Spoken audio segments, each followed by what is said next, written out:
இன்றைய முக்கிய செய்திகள். வங்கக்கடலில் 27ஆம் தேதி உருவாகிறது மோந்தா புயல். சென்னை, திருவள்ளூர், ராணிப்பேட்டைக்கு ஆரஞ்சு எச்சரிக்கை. கர்பூரி தாக்கூருக்கு மரியாதை செலுத்தி பீகாரில் மோடி தேர்தல் பிரச்சாரம். சித்தாந்த முன்னோடிகளின் வரலாற்று தவறுக்கு மன்னிப்பு கேட்பாரா என காங்கிரஸ் கேள்வி. 42 கோடி ரூபாய் செலவில் மேம்படுத்தப்பட்ட தொல்காப்பிய பூங்கா திறப்பு. பசும் போர்வைகளால் சென்னை அலங்கரிக்கப்பட்டு வருவதாக ஸ்டாலின் பெருமிதம். வரி விதிப்புக்கு எதிராக கனடா வெளியிட்ட விளம்பரத்தால் மோதல். வர்த்தக பேச்சுவார்த்தையை அதிரடியாக துண்டித்தார் ட்ரம்ப்.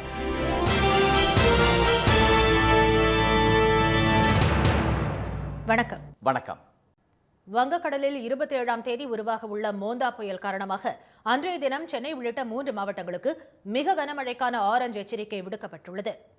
வடகிழக்கு பருவமழையால் தமிழ்நாட்டின் பல்வேறு இடங்களிலும் கனமழை பெய்து நீர்நிலைகள் நிரம்பி வருவதுடன் ஆறுகளில் வெள்ளப்பெருக்கு ஏற்பட்டுள்ளது. பொன்னேரி அருகே ஆரணி ஆற்று வெள்ளப்பெருக்கால் ஆண்டார்மடம் தரைப்பாலமும் ஆந்திராவின் அம்மம்பள்ளி அணைக்கட்டில் இருந்து திறந்து விடப்பட்ட உபரி நீரால் திருவள்ளூர் அடுத்த பட்டறை பெரும்புதூரில் உள்ள தரைப்பாலமும் மூழ்கின. திருவள்ளூர் மாவட்டத்தில் பூண்டி ஏரி வேகமாக நிரம்பி வரும் நிலையில் வினாடிக்கு 9500 கன அடி நீர் வெளியேற்றப்படுவதால் கரையோரம் உள்ள 30 கிராம மக்களுக்கு வெள்ள அபாய எச்சரிக்கை விடுக்கப்பட்டுள்ளது.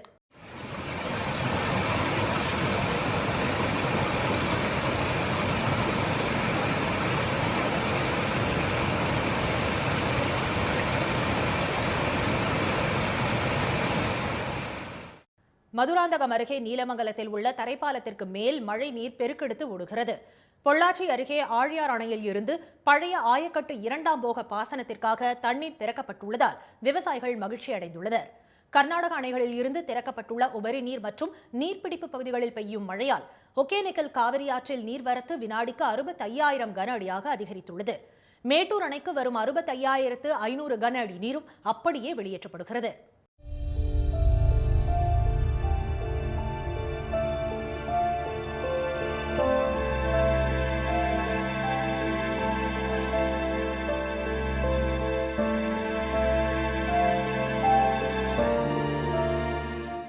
இதனால் குமாரபாளையம் காவிரி கரையோரம் வசிக்கும் மக்களுக்கும் வினாடிக்கு 1 லட்சம் கன அடி உபரி நீர் செல்லும் கொள்ளிடம் ஆற்றின் கரையோர மக்களுக்கும் வெள்ள அபாய எச்சரிக்கை விடுக்கப்பட்டுள்ளது. இதனிடையே அந்தமானை ஒட்டியுள்ள தென்கிழக்கு வங்கக்கடலில் இன்று காலை புதிய காற்றழுத்த தாழ்வு பகுதி உருவாகியுள்ளதாக சென்னை வானிலை ஆய்வு மையம் அறிவித்துள்ளது. நாளை இது காற்றழுத்த தாழ்வு மண்டலமாக வலுவடைந்து நாளை மறுநாள் ஆழ்ந்த காற்றழுத்த தாழ்வு மண்டலமாகவும் வரும் 27ஆம் தேதி புயலாகவும் வலுப்பெறக்கூடும் என்று வானிலை மையம் கூறியுள்ளது. வங்கக்கடலில் உருவாக உள்ள இந்த புயலுக்கு மோந்தா என்ற பெயரை தாய்லாந்து பரிந்துரைத்துள்ளது. மோந்தா என்றால் தாய்லாந்து மொழியில் வாசனை மிக்க மலர் என பொருள். உருவாக உள்ள புயல் காரணமாக தஞ்சை, திருவாரூர், நாகை, மயிலாடுதுறை, புதுக்கோட்டை, கடலூர் மற்றும் காரைக்காலில் இன்றும், செங்கல்பட்டு, விழுப்புரம், கடலூர், புதுச்சேரியில் நாளையும் கனமழை பெய்யும் என சென்னை வானிலை மையம் கூறியுள்ளது. சென்னை, திருவள்ளூர், ராணிப்பேட்டை மாவட்டங்களுக்கு நாளை மறுநாள் கனமழையும் வரும் 27ஆம் தேதி மிக கனமழைக்கான ஆரஞ்சு எச்சரிக்கையும் விடுக்கப்பட்டுள்ளது. பீகாரில் தேர்தல் பிரச்சாரத்தை பிரதமர் திரு மோடி தொடங்கியுள்ள நிலையில் பிற்படுத்தப்பட்டோர், மிகவும் பிற்படுத்தப்பட்டோர், பட்டியலினத்தவருக்கான இடஒதுக்கீட்டை 65% அதிகரிக்கும் வகையில் சட்டப்பேரவையில் பாஜக கூட்டணி அரசு மசோதா கொண்டு வராதது ஏன் என்று காங்கிரஸ் கேள்வி எழுப்பியுள்ளது. 243 தொகுதிகளை கொண்ட அந்த மாநில சட்டப்பேரவைக்கு அடுத்த மாதம் 6 மற்றும் 11ஆம் தேதிகளில் 2 கட்டங்களாக தேர்தல் நடைபெறுகிறது.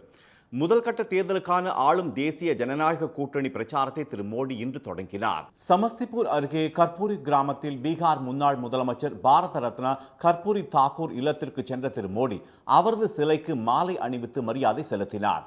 பின்னர் தூத்புரா மைதானத்தில் நடைபெற்ற பொதுக்கூட்டத்தில் பேசிய திரு மோடி நாட்டின் விலை மதிப்பற்ற மாணிக்கம் என்று கர்பூரி தாக்கூருக்கு புகழாரம் சூட்டினார். சுதந்திர இந்தியாவில் சமூக நீதியை நிலைநாட்டவும் ஏழைகள் மற்றும் பின்தங்கிய மக்களுக்கு கல்வி மற்றும் வேலை வாய்ப்புகள் கிடைக்கவும் பாடுபட்டவர் கர்பூரி தாக்கூர் என்று அவர் தெரிவித்தார். हमारी सरकार भारत रत्न जननायक कर्पूरी ठाकुर जी को प्रेरणा पुंज मानती है. वंचितों को वरीयता, पिछड़ों को प्राथमिकता, गरीब की सेवा, हम इस संकल्प के साथ आगे बढ़े हैं. இந்நிலையில் சட்டப்பேரவை தேர்தலை முன்னிட்டு கர்பூரி தாக்கூர் இல்லத்திற்கு திரு மோடி சென்றுள்ளது குறித்து காங்கிரஸ் கட்சி கேள்வி எழுப்பியுள்ளது. 1978ஆம் ஆண்டு பிற்படுத்தப்பட்ட மக்களுக்காக 26% இடஒதுக்கீட்டை கற்பூரி தாக்கர் கொண்டு வந்தபோது பாஜகவின் சித்தாந்த முன்னோடிகளான ஜனசங்கமும் RSSும் அதனை எதிர்த்தது உண்மை இல்லையா என்று காங்கிரஸ் செய்தி தொடர்பாளர் திரு ஜெயராம் ரமேஷ் கேள்வி எழுப்பியுள்ளார். அந்த நேரத்தில் கற்பூரி தாக்கூரை அவமதிக்கும் வகையிலும் அவதூறாகவும் முழக்கங்களை RSSும் ஜனசங்கமும் எழுப்பவில்லையா என்று அவர் வினவியுள்ளார். இந்த அமைப்புகளின் முன்னணி தலைவர்கள் கற்பூரி தாக்கூரின் ஆட்சியை கவிழ்ப்பதில் முக்கிய பங்கு வகிக்கவில்லையா என்று கேள்வி எழுப்பியுள்ள திரு ஜெயராம் ரமேஷ், தங்களது சித்தாந்த முன்னோடிகள் செய்த வரலாற்று தவறுக்கு திரு மோடி மன்னிப்பு கேட்பாரா என்றும் வினவியுள்ளார். சாதிவாரி கணக்கெடுப்பு நடத்த வேண்டும் என்று காங்கிரஸ் கேட்டபோது பிற்படுத்தப்பட்டோர் மற்றும் பட்டியலினத்தவரை அவமதிக்கும் வகையில் அர்பன் நக்சல்கள் என்று விமர்சித்தது ஏன்?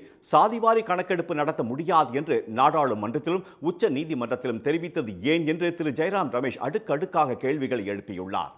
பிற்படுத்தப்பட்டோர், மிகவும் பிற்படுத்தப்பட்டோர், பட்டியலினத்தவர்கள், பழங்குடியினர் ஆகியோருக்கு 65% இடஒதுக்கீடு வழங்கும் வகையில் தீர்மானம் கொண்டு வந்து அதனை அரசியல் சாசனத்தின் 9வது அட்டவணையில் இணைக்க பாஜக கூட்டணி முயற்சி எடுக்காதது ஏன் என்றும் அவர் வினவியுள்ளார். வடகிழக்கு பருவமழை தீவிரமடைந்துள்ள நிலையில் முன்னெச்சரிக்கை நடவடிக்கைகள் குறித்து முதலமைச்சர் திரு மு க ஸ்டாலின் அதிகாரிகளுடன் ஆலோசனை நடத்தினார். சென்னை தலைமைச் செயலகத்தில் நடைபெற்ற ஆலோசனைக் கூட்டத்தில் மழை நிலவரம், கனமழை பாதிப்புகள் மற்றும் முன்னெச்சரிக்கை நடவடிக்கைகள் குறித்து அதிகாரிகளிடம் அவர் கேட்டறிந்தார். வெள்ள பாதிப்புகளை எதிர்கொள்ள ஒவ்வொரு துறையும் மேற்கொண்டுள்ள ஆயத்த பணிகள் குறித்து விசாரித்த திரு ஸ்டாலின் பருவமழை காலத்தில் மேற்கொள்ள வேண்டிய நடவடிக்கைகள் குறித்து அறிவுறுத்தல்களை வழங்கினார். சென்னை பட்டினம்பாக்கம் சீனிவாசபுரம் அருகில் அடையாறு ஆறு கடலில் கலக்கும் முகத்வாரத்தில் நடைபெற்று வரும் தூர்வாரும் பணிகளை பார்வையிட்டு ஆய்வு செய்த முதலமைச்சர் முகத்வாரத்தை அகலப்படுத்தும் பணியினை விரைந்து முடிக்க உத்தரவிட்டார். முன்னதாக மேம்படுத்தப்பட்ட தொல்காப்பிய பூங்காவை அவர் திறந்து வைத்தார்.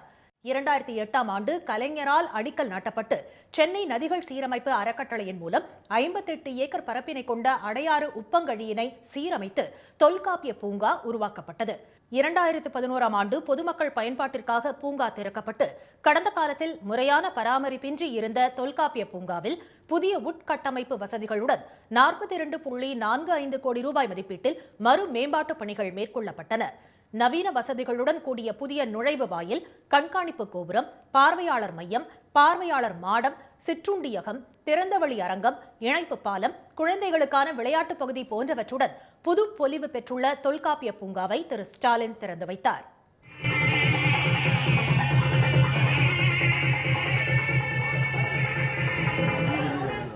பூங்காவை பேட்டரி காரில் சென்று முதலமைச்சர் பார்வையிட்டார்.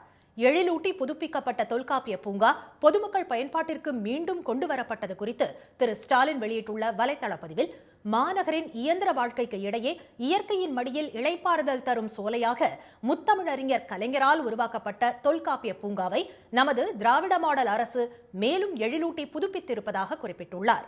உடலுக்கும் உள்ளத்துக்கும் புத்துணர்ச்சி அளிக்கும் இத்தகைய பசும் போர்வைகளால் சென்னை அலங்கரிக்கப்பட்டு வருவதாக அவர் தெரிவித்துள்ளார். இந்த சூழலியல் பூங்காவை பள்ளி மாணவர்கள் ஆர்வத்துடன் சுற்றி பார்த்து ரசித்தனர். ரொம்ப நல்லா இருக்குது. அதெல்லாம் பார்க்க ரியல் ஃபாரஸ்ட்டில் போகிற மாதிரி இருக்குது. நல்லா சூப்பராக பண்ணிருக்காங்க. சிட்டி சைடில் இருக்கனால அவ்வளோக்கும் நேச்சரை பார்க்க முடியாது. பட் இங்கே பார்க்கும்போது நிறைய புதுசாக வகையான மரம்லாம் பார்க்கும்போது அது பார்க்கும்போது நல்லா இன்ட்ரெஸ்டிங்காக பார்க்க நல்லா இருக்குது. அது ஆர்டிஃபிஷியலாக நிறைய கொடுத்துருந்தாலும் அது பார்க்க ரியலிஸ்டிக்காக மாதிரி இருக்குது எல்லாமே. கடற்கரை சார்ந்த சுற்றுச்சூழலில் வாழும் உயிரினங்களை மீட்டெடுக்க உருவாக்கப்பட்ட இந்த பூங்கா அந்த உயிரினங்களுக்கு பாதுகாப்பான பகுதியாக உள்ளதாகவும் பூங்கா பொறுப்பாளர்கள் தெரிவித்தனர். கடல் சார்ந்த ஒரு ஈரநிலம் சார். அடையாறு உப்பனோடை மற்றும் கழிமுக பகுதியை அரசு சீரமைப்பு செய்து இதை பள்ளி மாணவர்கள் பார்வையிட்டு இந்த சுற்றுச்சூழல் குறித்த கல்வியை அறிந்து கொள்வதற்காகவும், இந்த சுற்றுச்சூழலை புரிந்து இந்த சுற்றுச்சூழலை பாதுகாப்பாக வைத்துக் கொள்வதற்கு பிற்கால சந்ததியினருக்கு ஒரு விழிப்புணர்வு நிகழ்ச்சிகள் நடத்தப்படுவது தான் இதனுடைய முக்கிய நோக்கமாக இருக்குது. இயற்கை சூழலில் பொதுமக்கள் நடைப்பயிற்சி மேற்கொள்ளும் வகையில் தொல்காப்பிய பூங்காவில் 3.2 கிலோமீட்டர் நீள நடைபாதையும் அமைக்கப்பட்டுள்ளது. வரி விதிப்புக்கு எதிராக முன்னாள் அதிபர் ரீகன் பேசுவது போல கனடா வெளியிட்ட விளம்பரத்திற்கு கண்டனம் தெரிவித்துள்ள அமெரிக்க அதிபர் ட்ரம்ப் அந்நாட்டுடனான வர்த்தக பேச்சுவார்த்தையை துண்டிப்பதாக அதிரடியாக அறிவித்துள்ளார். அதிபராக 2வது முறையாக பதவியேற்ற ட்ரம்ப் இந்தியா, கனடா, சீனா, மெக்சிகோ உள்ளிட்ட நாடுகளுக்கு பரஸ்பர வரி விதித்தார். கனடாவுக்கு 35% வரி விதிக்கப்பட்ட நிலையில் பதிலுக்கு அமெரிக்க பொருட்களுக்கு கனடாவும் அதே அளவு வரி விதித்தது. இதையடுத்து வரியை குறைக்க இரு நாடுகளும் பேச்சுவார்த்தையில் ஈடுபட்டன. இந்நிலையில் வரி விதிப்பு தொடர்பாக கனடாவின் ஆன்டாரியோ மாகாண அரசு தயாரித்துள்ள தொலைக்காட்சி விளம்பரம் இரு நாடுகளுக்கும் இடையே மோதலை ஏற்படுத்தியுள்ளது. 60 வினாடிகள் ஓடும் அந்த விளம்பரத்தில் அதிக வரி விதிப்பால் அமெரிக்க தொழிலாளர்கள் மற்றும் நுகர்வோர் பாதிக்கப்படுவதாக 1987ஆம் ஆண்டு அப்போதைய அமெரிக்க அதிபர் ரொனால்ட் ரீகன் நாட்டு மக்களுக்கு வானொலியில் உரையாற்றுவது இடம்பெற்றுள்ளது. அதிக வரி விதிப்புக்கு பதிலடியாக மற்ற நாடுகளும் அமெரிக்க பொருட்களுக்கு வரி விதிக்க நேரிடும் என்பதால் இதனை தவிர்க்க வேண்டும் என்ற அவரின் பேச்சு அந்த விளம்பரத்தில் சேர்க்கப்பட்டுள்ளது. இந்த விளம்பரம் வரி விதிப்புக்கு எதிராக ரீகன் பேசியதாக மோசடியாக தயாரிக்கப்பட்டுள்ளதாக ட்ரம்ப் தனது ட்ரூத் சோஷியல் சமூக வலைதளத்தில் குற்றம் சாட்டியுள்ளார். ரொனால்ட் ரீகன் அறக்கட்டளையும் ரீகனுடைய பேச்சை கனடா மோசடியாக விளம்பரத்தில் பயன்படுத்தி இருப்பதாக தெரிவித்துள்ளதாக அவர் கூறியுள்ளார். $75,000 செலவில் உருவாக்கப்பட்டுள்ள கனடாவின் விளம்பரம் அமெரிக்க உச்ச நீதிமன்றம் மற்றும் இதர நீதிமன்றங்களில் வரி விதிப்பு தொடர்பான வழக்கு விசாரணைகளில் தாக்கத்தை ஏற்படுத்தும் வகையிலானது என்று ட்ரம்ப் குற்றம் சாட்டியுள்ளார். வரி விதிப்பு என்பது நாட்டின் பாதுகாப்புக்கும் பொருளாதாரத்திற்கும் மிகவும் முக்கியமானது என்று குறிப்பிட்டுள்ள அவர், கனடாவின் இத்தகைய மோசமான செயல் காரணமாக அந்நாட்டுடனான அனைத்து வர்த்தக பேச்சுவார்த்தைகளை முறித்துக் கொள்வதாக அறிவித்துள்ளார். இந்நிலையில் அமெரிக்காவுடனான வர்த்தக பாதிப்பை ஈடு செய்யும் வகையில் மற்ற நாடுகளுக்கான ஏற்றுமதியை 2 மடங்காக அதிகரிக்க உள்ளதாக கனடா பிரதமர் மார்க் கார்னி தெரிவித்துள்ளார். இனி வருவது செய்தி துளிகள். மோசடிகளால் விசா வழங்கும் நடைமுறை பாதிக்கப்பட்டதாலேயே H-1B விசா கட்டணம் உயர்த்தப்பட்டதாக வெள்ளை மாளிகை செய்தி தொடர்பாளர் கரோலின் லீவிட் விளக்கம் அளித்துள்ளார். அமெரிக்காவில் தங்கி பணியாற்றுவதற்கான விசா கட்டணத்தை $1,38,000 ரூபாயில் இருந்து $88 லட்சம் ரூபாயாக உயர்த்தி கடந்த மாதம் 19ஆம் தேதி ட்ரம்ப் அறிவித்தார். இதனை எதிர்த்து அமெரிக்காவில் உள்ள தொழில்நுட்ப நிறுவனங்களும் பல்கலைக்கழகங்களும் நீதிமன்றத்தில் தொடர்ந்துள்ள வழக்குகளை சந்திக்க அரசு தயாராக உள்ளதாக கரோலின் லீவிட் தெரிவித்துள்ளார். தமிழ்நாடு உள்ளிட்ட சட்டப்பேரவை தேர்தலை சந்திக்க உள்ள மாநிலங்களில் சிறப்பு தீவிர வாக்காளர் பட்டியல் திருத்த பணிகள் அடுத்த வாரம் தொடங்க உள்ளதாக தேர்தல் ஆணையம் தெரிவித்துள்ளது. தியாகராய நகர் தொகுதியில் 13,000 பேர் வாக்காளர் பட்டியலில் இருந்து நீக்கப்பட்டுள்ளதாக கூறி அதிமுக முன்னாள் எம்எல்ஏ திரு சத்யநாராயணன் உயர்நீதிமன்றத்தில் மனு தாக்கல் செய்துள்ளார். இந்த வழக்கு தலைமை நீதிபதி அமர்வில் விசாரணைக்கு வந்தபோது நாடு முழுவதும் தேர்தலை எதிர்கொண்டுள்ள மாநிலங்களில் சிறப்பு தீவிர வாக்காளர் பட்டியல் திருத்த பணிகள் அடுத்த வாரம் தொடங்க உள்ளதாகவும் மனுதாரர் தெரிவித்த புகார்கள் அப்போது கவனிக்கப்படும் என்றும் தேர்தல் ஆணையம் தரப்பில் தெரிவிக்கப்பட்டது.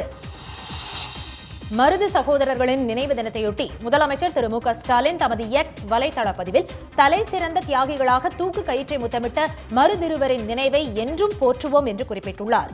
மருது சகோதரர்களின் 224வது நினைவு நாளையொட்டி சென்னை கிண்டி காந்தி மண்டபத்தில் அமைந்துள்ள அவர்களது சிலைகளுக்கு அமைச்சர்கள் திரு தங்கம் தென்னரசு, திரு மா சுப்பிரமணியன், திரு சேகர் பாபு, மேயர் திருமதி பிரியா உள்ளிட்டோர் மலர் தூவி மரியாதை செலுத்தினர். சிவகங்கை மாவட்டம் திருப்பத்தூரில் மருது பாண்டியன் நினைவிடத்தில் மதிமுக பொதுச் செயலாளர் திரு வைகோ மரியாதை செலுத்தினார். யூரியா தவிர மற்ற உரங்களின் விலை மூட்டைக்கு 200 ரூபாய் வரை உயர்ந்துள்ளதாக தெரிவித்த தஞ்சை விவசாயிகள் உர மானியத்தை மத்திய அரசு குறைக்கக்கூடாது என வலியுறுத்தியுள்ளனர். தஞ்சை மாவட்டத்தில் தற்போது சம்பா மற்றும் தாளடி நெல் சாகுபடி தொடங்கியுள்ள நிலையில் நெற்பயிருக்கு டிஏபி, பொட்டாஷ், யூரியா உள்ளிட்ட உரங்கள் அதிக அளவில் தேவைப்படுகிறது. யூரியாவை தவிர மற்ற உரங்கள் தனியார் கடைகளில் அதிக விலைக்கு விற்கப்படுவதால் உற்பத்தி செலவு உயர்வதாக விவசாயிகள் தெரிவித்தனர். இந்த உர விலைகளுக்கு இவங்க மானியம் கொடுக்கறதுனால குறைச்சி வித்துக்கிட்டு இருந்தாங்கன்னு சொன்னாங்க. இப்போ என்னன்னே தெரியல, அந்த மானியங்களை இவங்க குறைச்சிட்டாங்களா மத்திய அரசு என்னன்னு தெரியல. எல்லா உரக்கடையிலுமே தனியார் உரக்கடையில் மட்டும் இல்லை, கூட்டுறவு சங்கத்தில் விற்கிற உரக்கடையிலுமே உர விலை கூட விற்கிது. இப்போ நாங்கள் விவசாயிகளோட விலை தங்கம் விலையேறது மாதிரியே வருஷத்துக்கு வருஷம் இந்த உர விலை ஏறிட்டு இருக்கு. உரங்களின் விலையை மத்திய அரசு முறைப்படுத்துவதுடன் உர விற்பனையை வேளாண் துறையினர் கண்காணிக்க வேண்டும் என்றும் விவசாயிகள் கோரிக்கை விடுத்தனர்.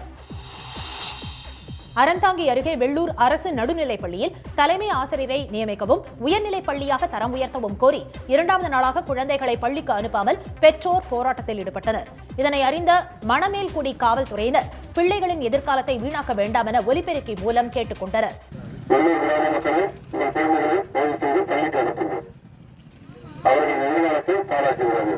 பின்னர் வீடு வீடாக சென்று மாணவர்களை தங்களது வாகனத்திலேயே பள்ளிக்கு காவல்துறையினர் அழைத்துச் சென்றனர். புதுக்கோட்டை அடுத்த சத்தியமங்கலம் மேலூர் கிராமத்தில் ஆக்கிரமிப்பு வீடுகளை இடிக்கும் நடவடிக்கைக்கு எதிர்ப்பு தெரிவித்து 20 பெண்களை வீடுகளுக்குள் வைத்து அவர்களது குடும்பத்தினர் பூட்டியதால் பரபரப்பு ஏற்பட்டது. அரசு புறம்போக்கு இடத்தில் வீடு கட்டி கடந்த 50 ஆண்டுகளாக குடியிருந்து வருபவர்களை காலி செய்ய வேண்டும் என்ற நீதிமன்ற உத்தரவை நிறைவேற்ற அதிகாரிகள் சென்றபோது குடியிருப்போர் போராட்டத்தில் ஈடுபட்டனர். கொடைக்கானல் மலைப்பகுதியில் தொடர்ந்து கனமழை பெய்ததால் தோன்றிய திடீர் அருவிகளை சுற்றுலா பயணிகள் ஆர்வத்துடன் ரசித்து வருகின்றனர்.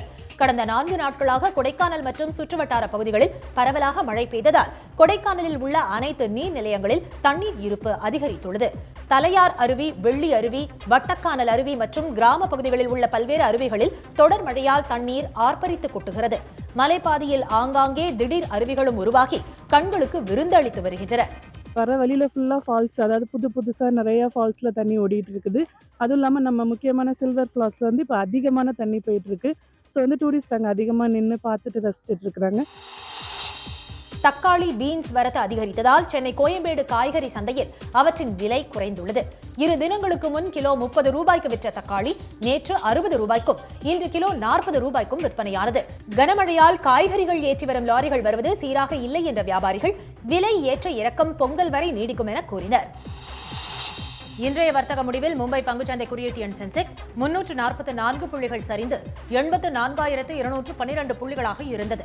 தேசிய பங்குச்சந்தை குறியீட்டு எண் நிப்டி 96 புள்ளிகள் குறைந்து 25,795 புள்ளிகளாக நிறைவடைந்தது.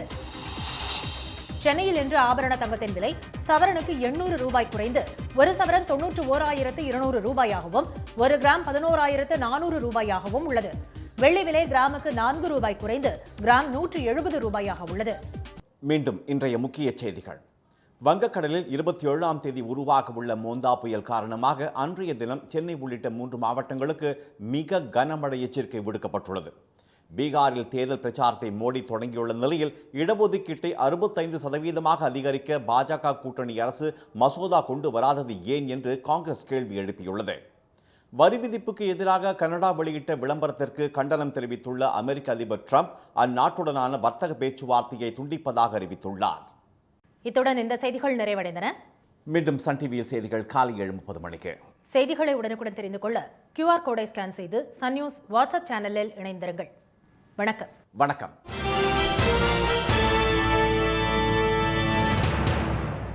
உடனுக்குடன் செய்திகளை தெரிந்து கொள்ள சன் நியூஸ் பெல் ஐகானை கிளிக் பண்ணுங்க.